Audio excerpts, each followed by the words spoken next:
Go for it. I love that you volunteered. Teach us. Go ahead.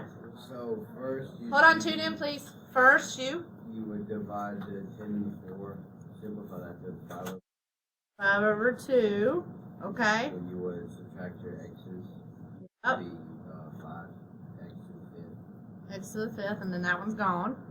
So 5x to the 5th over 2 equals 80. And then you put the 80 over 1. Oh, did you cross multiply? No. Multiply both sides by 2. No, I did that. That's what But that would be the same thing. Okay, so 5x to the 5th equals 160. Okay. Then you divide by 5. Divide by 5. 160. 5 times what gets me a number close to 16? 3. 5 times 3 is? 15. Subtract. 16 minus 15 is 1. Bring down the 0. 5 times what gives me 10? 2. How beautiful. And that's x to the 5th power. So we do the 5th root of it. Teach. Teach. I like it.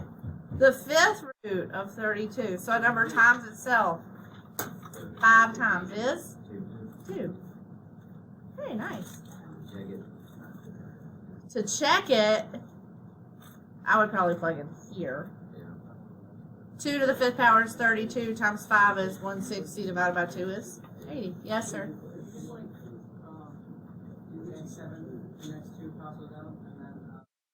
That's what x to the 5th is. Multiply by 4 to get on 80. I mean, you get the same thing. I know, Right. I didn't do the problem. No.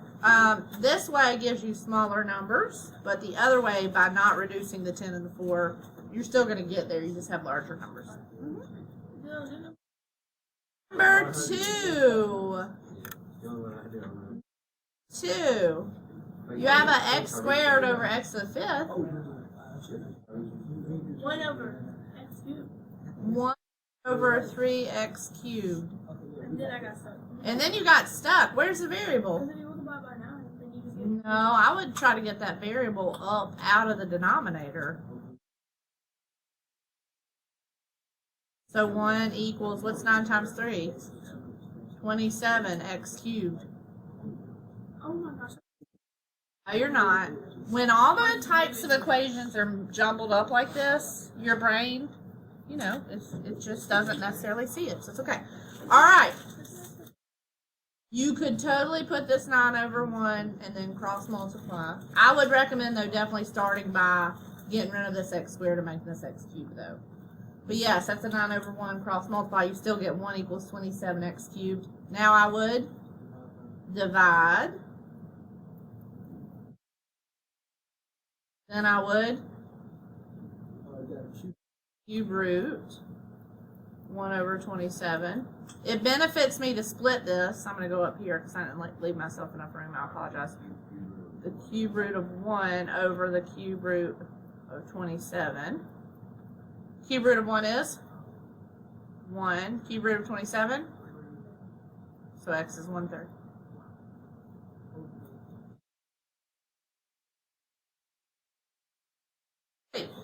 C. Anybody want to volunteer for C? Yeah? You said you would. I got you. Okay, thank you, sir. Go ahead. Alright, so first thing I do is square it. Square it. Okay. To get rid of that square root. 2x to the 5th equals 64. Okay. Alright. And then now you can divide by 2. Divide by 2. Thank you. That gives you x to the 5th equals 32. Uh-huh. Alright, then you got a 5th root, just like the first one. 5th root it just like the first one. That equals 2. 2. Nice. Questions? Super good explanations too, everybody. All right, can you check that? Yep. Yes. 2 to the 5th power is 32 times 2 is 64, and the square root of 64 is 8 because this doesn't have plus or minus in the front. When we are solving an equation and we have to square root, that's why you have to put plus or minus because you don't know. This is called the principal root, the positive root. Okay. Okay. I'm gonna let you try D, E, and F.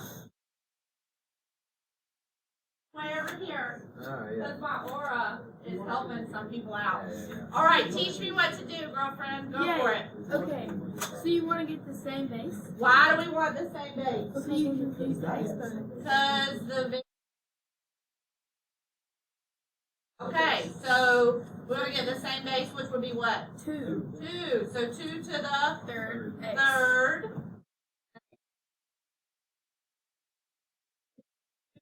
Yes, and then we have a power to a power, so we multiply. Okay? Now that the bases are the same, what does that mean about these exponents? You said equal. They have to be equal.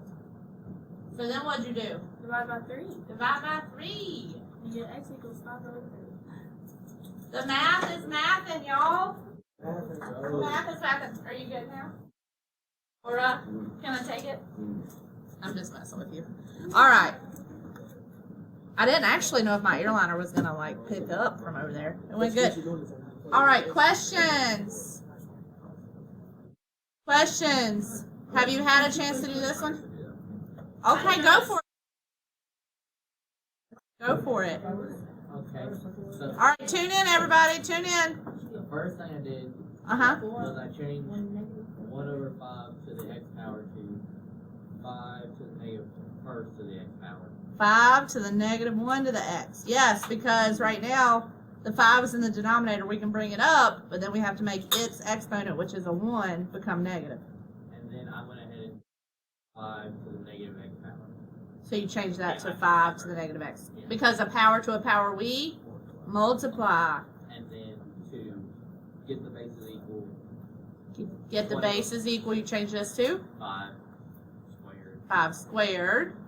And you multiply that by the x plus 2, which gives you 5 to the 2x plus 4. Yes, super important that you distribute that 2 to both pieces. You have got to distribute, okay? Have to. It's essential, yes. Now that the bases are the same? You said negative x equal to 2x plus 4. Yes. Now that the bases are the same, we can get rid of it, okay? Add x and subtract 4. Oh, I subtracted 2x. Same difference though. So you added x, Give it 3x and I subtracted 4. and then you subtracted 4. Divided by 3. So at this step, I subtracted 2x and got negative 3x equals 4 divided by negative 3, which gave me negative 4/3. It's the same difference. Questions? Do you have to go into the next step, like a mixed fraction, or is that right from there? You can stop there. It's fine if you want to say negative 1 1/3, but the only time I typically make mixed numbers is if I'm having a graph. Otherwise, I leave them as an improper fraction. But when you're graphing, if somebody was like, graph negative 4/3, it's a little bit like, so that's when I make the mixed number. Okay, everybody, have you had a minute to try F? Everybody? Okay. She's got it. No, she's got it. He can do the next one if you want, but I'm gonna let her do this one. I'm volunteering her to do it. Is that okay? On her. All right, go for it. Okay, so what base you want to use? 2. So you change 8 to 2 cubed. 2 squared. Oh, sorry about that. And then to the x minus 1. All right, now what?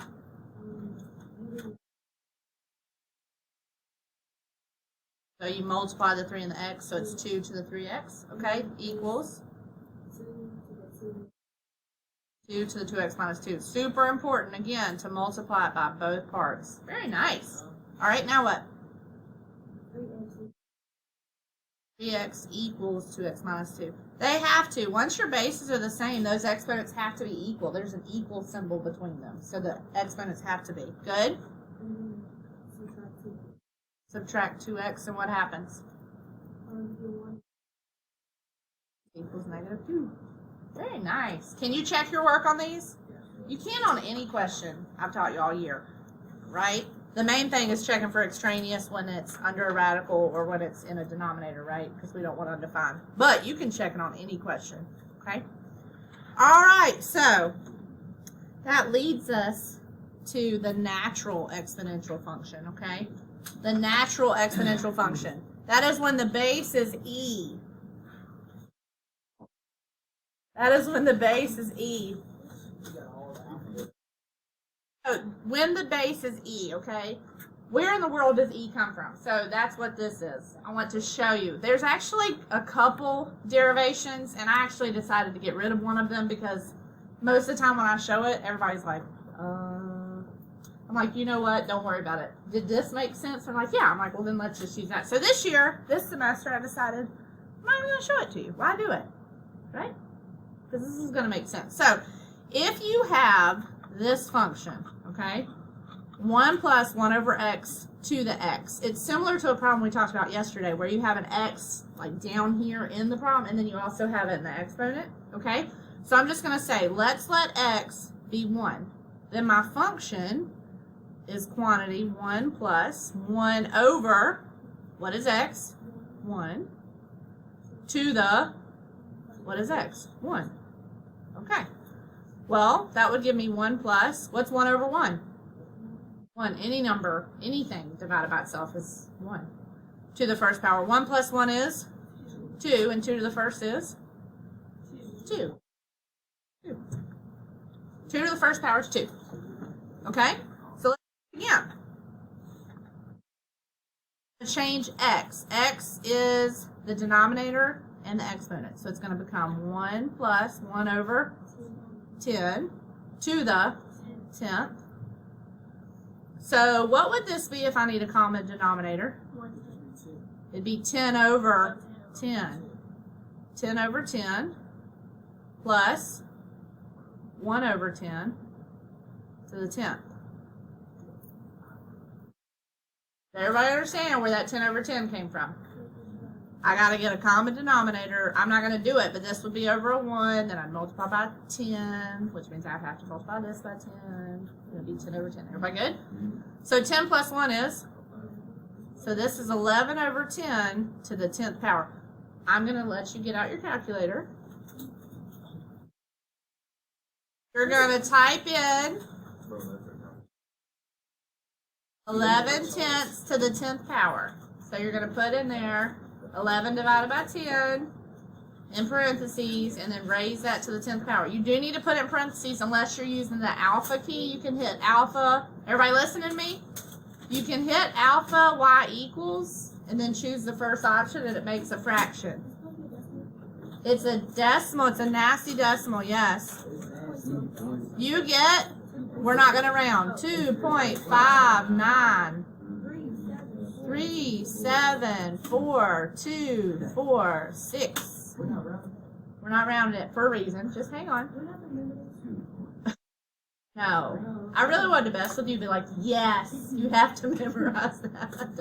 But no. I'm just kidding. Okay, everybody good? Let's do it again. So now, well, wait a minute. Let me back this up for a second. What did I do to go from 1 to 10? This is how many times bigger? This is 10 times bigger. So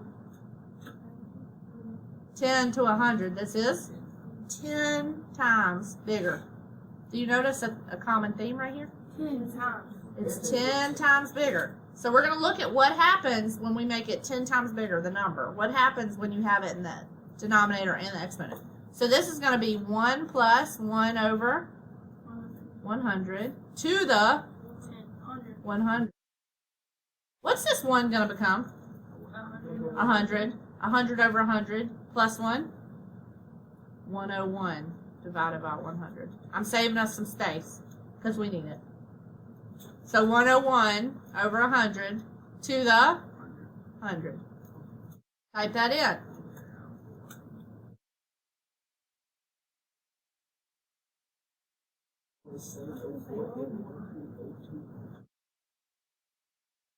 $2.704813,829.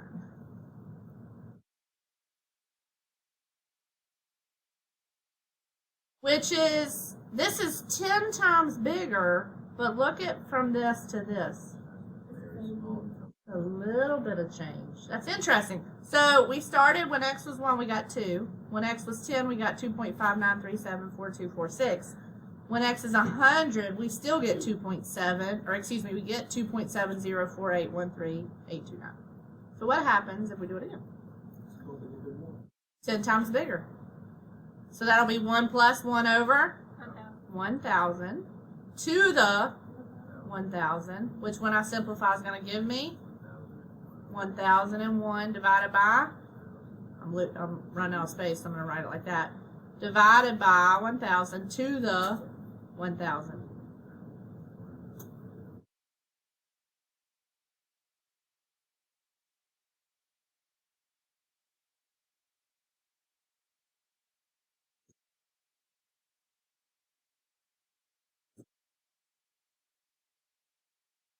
$2.716923,932.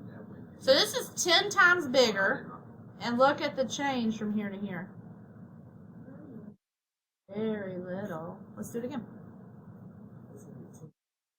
We're going to make it 10 times bigger. So 1 plus 1 divided by 10,000 to the 10,000, which is going to give me 10,001 divided by 10,000 to the 10,000.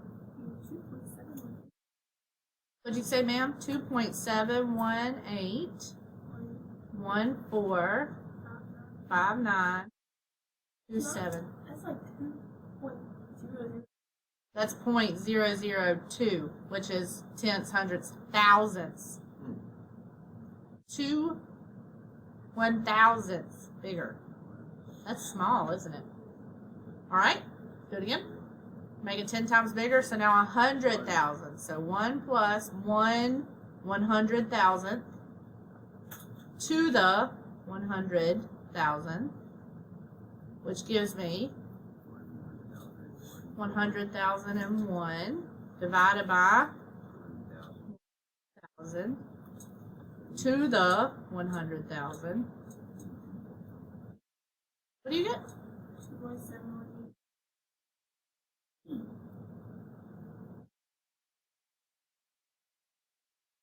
2.718268237.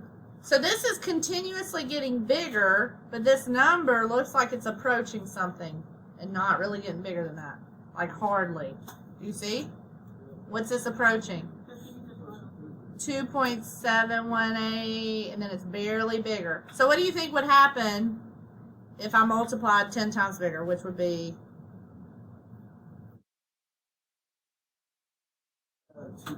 I added a 0, right? It's gonna still be about 2.718. So, note, as x approaches infinity, I'm quickly approaching infinity, right? I'm making it 10 times bigger every time. The value of the function approaches e.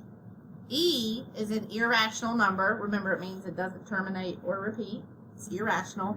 And it's approximately equal to 2.71828182845904590 ... because it goes on forever. No, I'm not going to expect you to remember. What I am going to expect you to remember is that e is a number. E is a number. And I also expect you to know e to the first power is approximately 2.718. Okay? Sometimes we use 2.7 because that's easier to do like multiplication stuff with, or addition. Okay? So, number 1, e is a number. I've had people go, no, that's a variable. No, it's not. It's a number. It's like pi. Pi is 3.14, blah, blah, blah, blah, blah. E to the first power is 2.718, ... Okay? So we are going to work. This is called the natural exponential function when the base is e. The natural exponential function. Okay? So we're going to graph e to the x. And the way that we graph is we make a t-chart. We write down x's and we find our y's. Well, y is going to be equal to e to the x.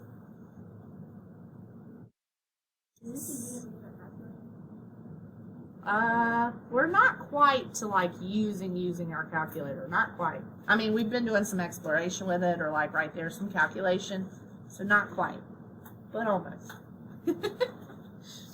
All right, so -2. I'm just going to pick some negatives and 0 and some positives, okay? So if I pick -2, this will be e to the -2, which is what? 1 over e squared. And then you started to say it, and I'm so sorry, I didn't mean to cut you off. What is e? 2.718, so I'm going to say about 2.7 squared. No, don't you get them calculators, see? That's why I take them, because then everybody wants to use them for everything. Your next test will have a calculator portion and a non-calculator portion, just like the SAT. So I will give you the first portion, you will turn it in and get the second portion. Oh, with decimal letter. You can't keep the first one. I know, darn. And I also print the calculator portion on colorful paper so that I know who should have a calculator out and who shouldn't. So just be aware. Yes, you have them, but you ain't going to have them for everything. Okay? Decimals should not mess you up because I got your back. Are you ready? We're going to ignore them for a second. Okay. So 7 times 7, 49. Okay. 2 times 7, 14 plus 4, 18. Okay. We're moving over to the 2. So we're ignoring this. So we're going to put a 0. Okay. 2 times 7, 14. Carry the 1. 2 times 2, 4 plus 1 is 5. And now we're going to add. 9 plus 0. 9 plus 0 is 9. Yes, 8 plus 4 is 12. We weren't quite there. 2, carry the 1. 1 plus 1 plus 5, 7. So here's where I got you. And I learned this from a Gov School student my second year at Gov School. Because decimals used to mess me up too. I'm being honest, okay? And he looked at me and he said, oh yeah, I ignored 1, 2 behind the decimal, so I'm going to go over 1, 2. It's 7.29. So if you ignore 1, 2, 3, you just go over 3. Like, it's the most brilliant What if thing. it was like 2.71? Would it be 2.71 would be 1, 2, 3, so I'd go over 3. Because you'd have a 0 here, you see what I'm saying? So however many is behind the decimal, that's how many you go over. Does a 0 count? 0 would not count. No, because okay, I feel almost 100% confident that 0 wouldn't count. I'd have to check it though. That's okay, we're going to move on. Okay. Anywho. Alright, so 7.29. So this is about 1 over 7.29, which is tiny. It's 1/7, which is really small, right? So if I'm graphing that, I'm going to go to -1, 2, and then 1/7 is super tiny. So now let's plug in -1. -1, so this is e to the -1, which would give me 1 over e to the first, which is 1 over 2.718 or 2.7. So 2.7 is really close to 3, right? So this is about 1/3, which is going to be a little bit bigger than this. All right, what happens when I plug in 0? Anything to the 0 power is 1. Everybody say that. Anything to the 0 power is 1. Anything. 100 to the 0 is 1. -40 to the 0 is 1. 0 to the 0 is 1. Well, 0 is nothing. Can you divide 0 by 0? Can you divide 0 by 0? No, it'd be undefined. But you have nothing and you're dividing it by nothing, which is undefined. But you started with nothing. So are we even talking about it? That's the type of stuff in math, though, in college, that I would be sitting there and they'd be explaining things. And it made my head hurt. All right, here we go. E to the first. E to the first is about 2.718. Okay? E squared. Didn't I do that? Yeah, it's about 7.29. So look, I did the work. So let's graph those. 2.718. 2.718 is going to be really close to 3. And then 7.29, 5, 6, 7, 29. Let me ask you something. If I plug in negative 10, e to the negative 10, am I going to get 0? Am I ever going to get 0? No, there's actually a horizontal asymptote right there. Which is interesting, because when I did 2 to the x, or 3 to the x, or 5 to the x, I had a horizontal asymptote. I also had the same y-intercept every time. Which was? Y equals 0. 0. So the exponential family, 2 to the x, e to the x, 10 to the x, e to the x, they all have the same y-intercept. And why is that? Because anything to the 0 power is 1. 1. So let me ask you something. The other day we did some exploration with our calculator. 2 days worth of it, actually. So when the base was bigger than 1, it was always what? Increasing or decreasing? Increasing. And it's concave up, right? Is E bigger than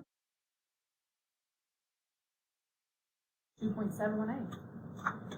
It's bigger than 1. Bigger than 1. Okay. Questions for me? Any questions for me? So what's the domain of the natural exponential function? That's what E is. It's the natural exponential function. Anytime you have an x in the variable, it's called an exponential exponent. The variable's in the exponent.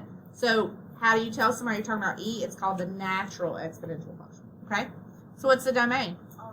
All real. So negative infinity to infinity. What's the range? Non-inclusive. Non-inclusive 0 to infinity. We already talked about the y-intercept. And the asymptote or asymptotes, there's just one. It's a horizontal asymptote at y equals 0. I'm going to have you try the next one on your own, but I am going to write you a little note up here as a reminder. E to the first is about 2.718.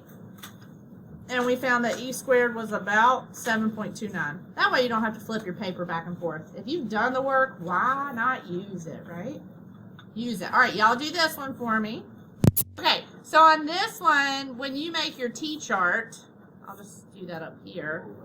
If you plug in like negative 2, that would be e to the negative, and then x. X is negative 2. Negative is just positive, and e squared is about 7.29. So if you graph it, you're going to get, when x is negative 2, e to the second. So 1, 5, 6, 7.29, about right there. What happens when you plug in negative 1?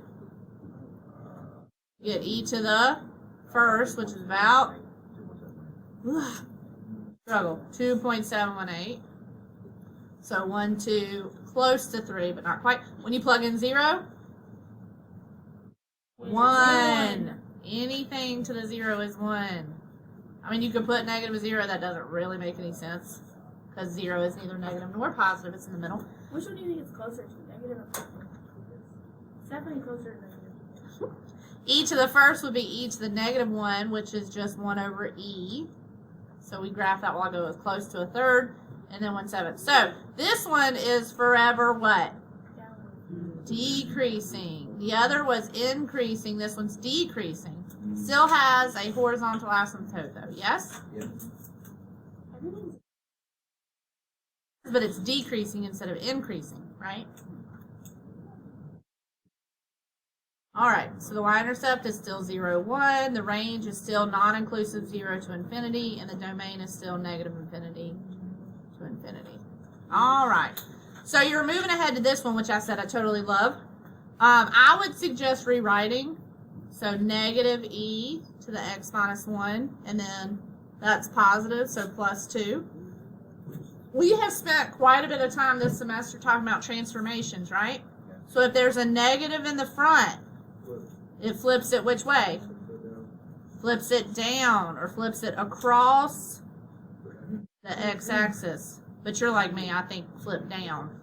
Okay, so instead of increasing, it's actually going to be decreasing. It's going to flip it down, okay? It also has a grouping symbol right here with that x to the minus 1. So this is moving it Say again, ma'am. Right one. Good job. Right one. And then this plus 2 in the back. Right two. No, it's in the back. It's not grouped with the X. Two. Up 2. Now I like that because that up 2 helps me know where to put my asymptote. Instead of at 0, I'm gonna move the asymptote up 2.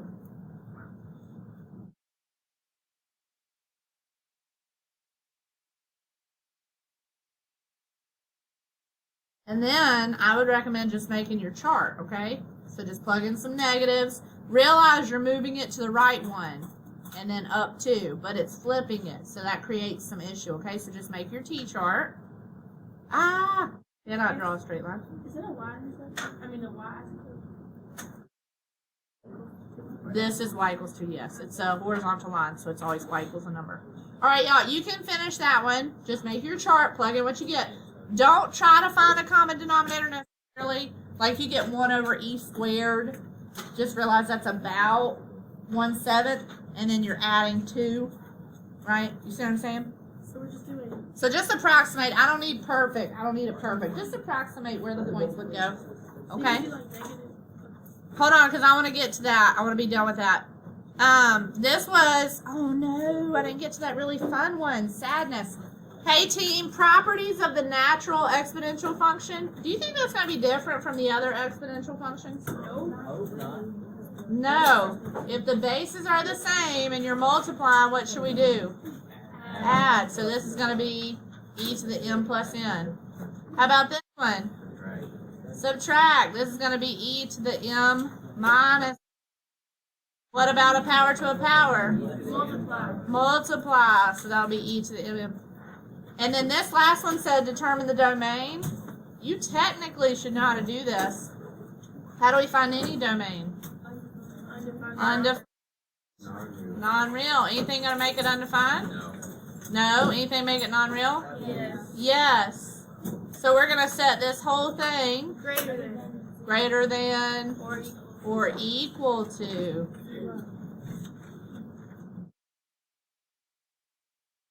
Greater than or equal to 0. This is an inequality. So once you create an inequality, you have to ask yourself, is it linear?